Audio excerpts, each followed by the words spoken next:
Hello everyone. So today we are going to discuss regarding lines and angles. Okay. So let's start with a very basic concept of lines and angles. Okay. Now to understand this concept, first we have to understand the basic ideas first. Okay.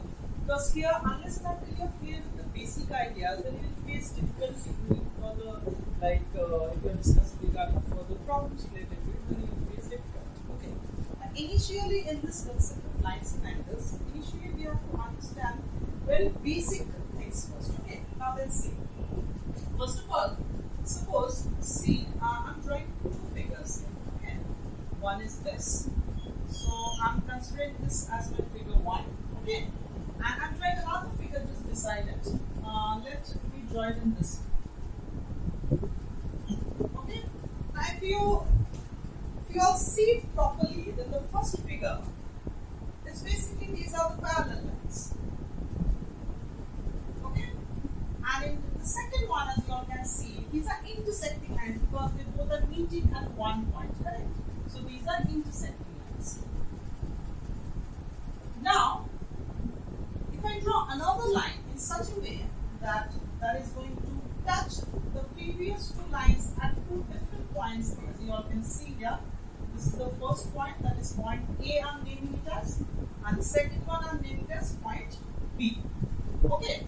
Now in this case, this particular line, if I name it, suppose let me name the previous two lines as L and M, and this particular line I'm naming it as AB. Okay. Now if you see here, the line AB is touching the two parallel lines L and M at two different points, right? So then AB will be called as a transversal. So AB is a transversal. But yes, be clear with this that to be a transversal, not only that you have to touch the two lines, but also at two different points. Okay. Now see here, if I show you all another figure, like in this particular case, suppose let me draw a line like this. Okay, let me name it as L, this is M, and this is N. Now see the line N here. Yes, they do touch the two lines here at this point, but are they touching at two different points? No, because they are touching only at one point. So in this case, this N will not be a transversal. Okay, so that means, that is what I told in the beginning, that to be a transversal, they have to touch at two different points, not at one point, but two different points. Okay. Now, since now we know that what a transversal is, now we can further see a few more relations, okay, that we'll get in case of a particular scenario, that is for parallel lines. So now we are only discussing like when we have two parallel lines like this, okay, and a transversal we already have. So as we already discussed before, that AB is a transversal and L and M are the two parallel lines. So I'm writing here that L is parallel to M. Okay, and AB, my line AB is a transversal. Okay, so that we know. Now, what we need to understand here, that as you all can see, that here we have two points, two junctions, if we call them as junction. Then, can we say that at this point we have four angles? This is angle 1, angle 2, angle 3, and angle 4. Okay. Similarly, at this junction, we have another 5, 6, 7, and 8.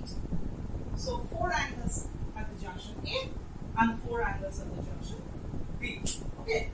Now, you have to understand that how these 8 angles are related to each other. Okay. Now let's observe very clearly. Okay. Now see. Now out of these 8 angles that we have marked, now you all will, if you observe clearly, you will see there are only 4 angles which are in between the two parallel lines, like L and M. So if we see the angles which are in between the two parallel lines, then you all will observe that we have angle 4, angle 3, angle 5, and angle 6. So these 4 angles are basically in between the two parallel lines. So these are called interior angles. We can write that angle 4, angle 3, angle 5, and angle 6 are interior angles. Okay. Now you'll see that which angles are not in between the parallel lines, that means which are outside or in the outer part of the two parallel lines. So those will be angle 1, angle 2, angle 8 and angle 7. So the angles which are not in between the two parallel lines, these are called exterior angles. So we will write angle 1, angle 2, angle 7 and angle 8 are exterior angles. Okay? Now, so these are just regarding interior and exterior. Now we will see here. Now think about the angles whose location or position is basically same at the two junctions. If we see here, let's see angle 1 and angle 5. They both are on the top of the line. Not only that, they are on the left side of the transverse. So basically what I'm trying to point out here is that angle 1 and angle 5 have the same position at the two junctions. These type of angles are called corresponding angles. Okay, so these are called corresponding angles.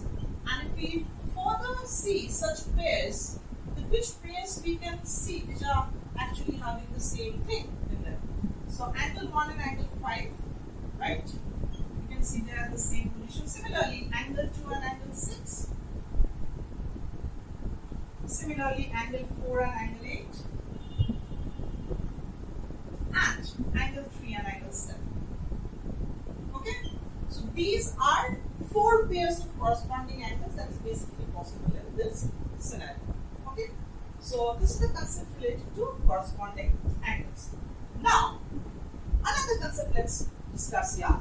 Like, if you observe that which angles are basically not only interior but at the same time are on the opposite side of the transverse.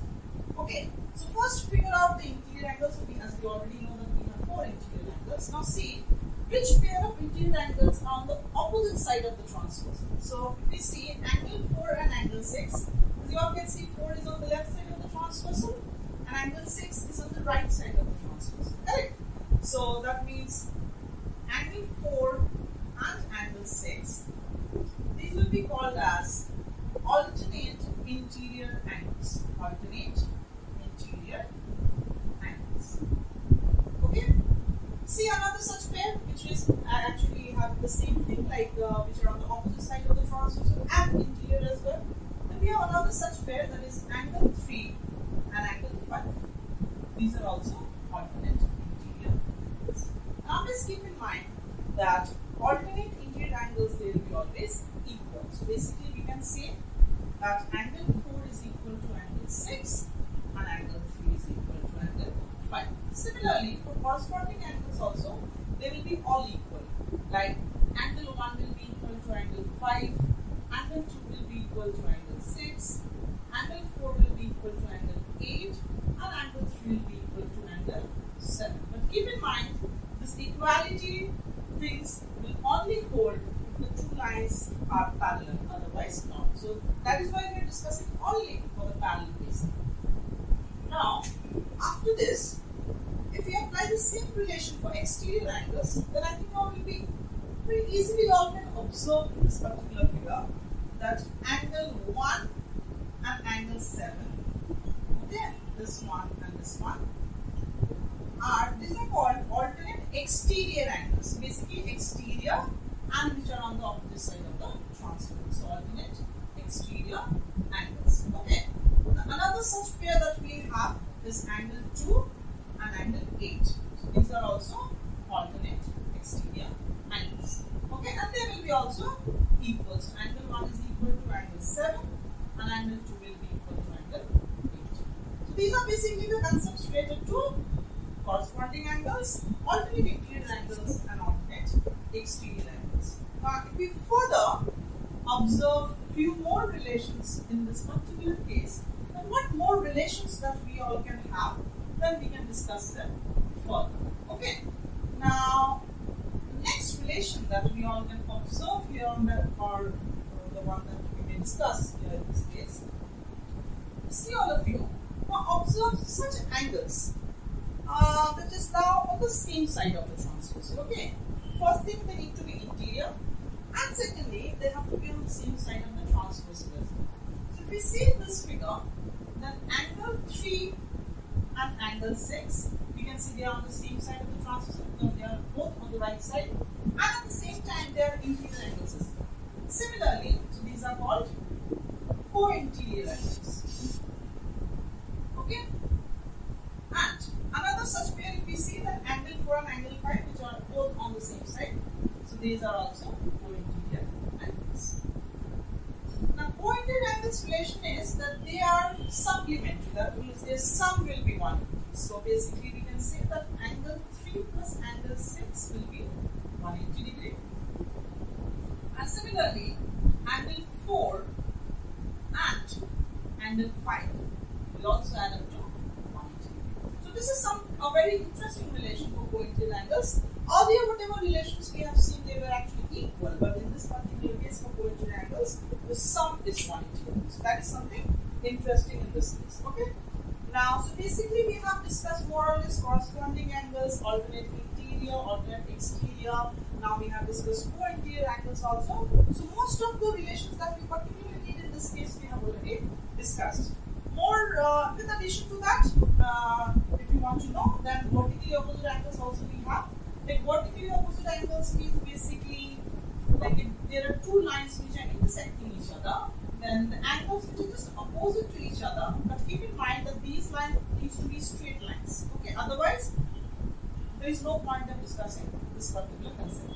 So in such cases, the opposite angles are called vertically opposite angles, and they will be always equal. Like here, if we see, then angle 1 is equal to angle 3, then angle 2 is equal to angle 4, then angle 5 is equal to angle 7, and angle 6 is equal to angle 8. Why? Because they all are vertically opposite angles. Okay. Now, these are the few concepts with the help of which you all will easily be able to apply this concept for problems which are related to lines and angles. Okay. And you can further be able to comprehend a little bit more kind of concepts that are related to this. So this is a little bit of a small discussion regarding this particular topic.